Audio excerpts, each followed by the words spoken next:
دیر سے ہوتی ہیں، ماں باپ آنکھیں بند کر کے بیٹھے ہوئے ہیں۔ اگر ماں باپ کی ذمہ داری ہو اور ماں باپ نکاح نہ کرے تو نبی پاک نے فرمایا بچے گناہ کریں گے تو جتنا گناہ بچے کو اتنا باپ کو بھی ہوگا۔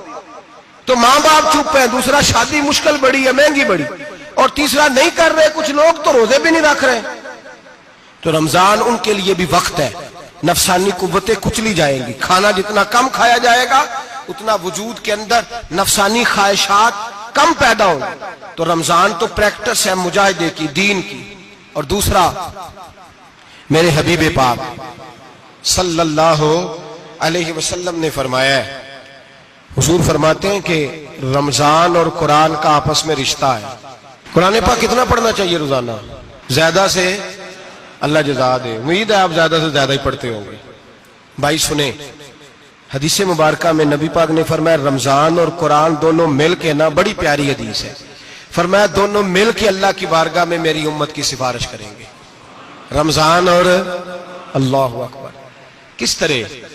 نبی پاک فرماتے ہیں رمضان کہے گا اے اللہ دن کے وقت میں نے اسے تیری رضا کے لیے کھانے پینے سے باز رکھا، اور قرآن کہے گا یا اللہ رات کو تیری رضا کے لیے کھڑا ہو کے یہ قرآن سنتا تھا۔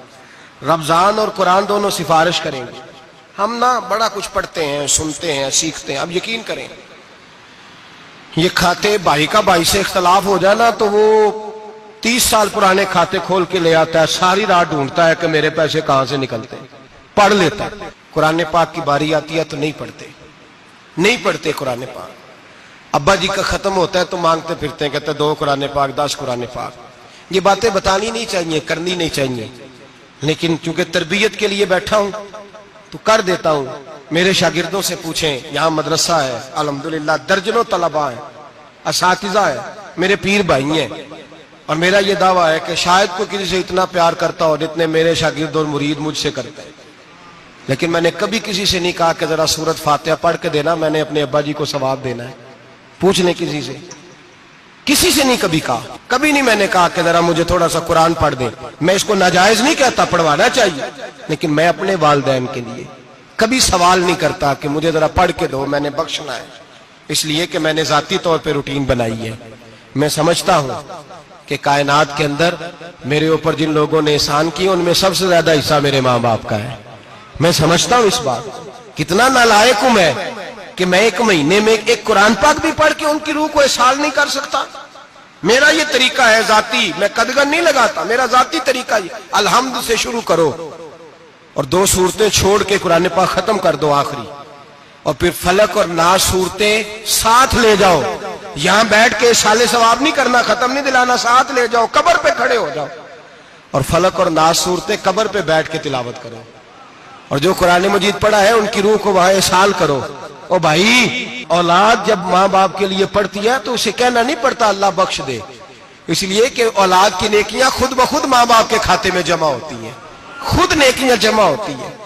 میرے بھائی تو بچوں سے یہ تو مطالبہ کرتا ہے کہ بیٹا اس سال رمضان المبارک میں میرے لیے ستو ضرور بنانا، فلانی چٹنی ضرور تیار کرنا، یہ کیوں نہیں کہتا بیوی سے کہ ڈشیں کم بنانا، تو بھی بیٹھ کے قرآن پاک پڑھ، میں بھی قرآن پاک پڑھتا ہوں۔ ادھر آؤ بیٹا یہاں بیٹھ کے تلاوت کرو، میں بھی کرتا ہوں۔ بیٹی ادھر آؤ بیٹھ کے قرآن پاک پڑھو۔ کتنا وقت لگتا ہے؟ حافظ اور قاری اور علماء اگر پڑھے تو 20-25 منٹ لگتے ہیں قرآن پاک کا سپارہ پڑھنے، اور اٹک اٹک کے پڑھنے والا بھی پڑھے تو 1 گھنٹہ لگ جائے گا۔ اور میرے نبی پاک صلی اللہ علیہ وسلم نے فرمایا جو قرآن پڑھتے ہوئے اٹکتا ہے اللہ اسے ڈبل ثواب عطا فرماتا ہے۔ فرمایا جو زبانی پڑھے سنگل ثواب، جو دیکھ کے پڑھے اسے ڈبل ثواب۔ حضور کیوں؟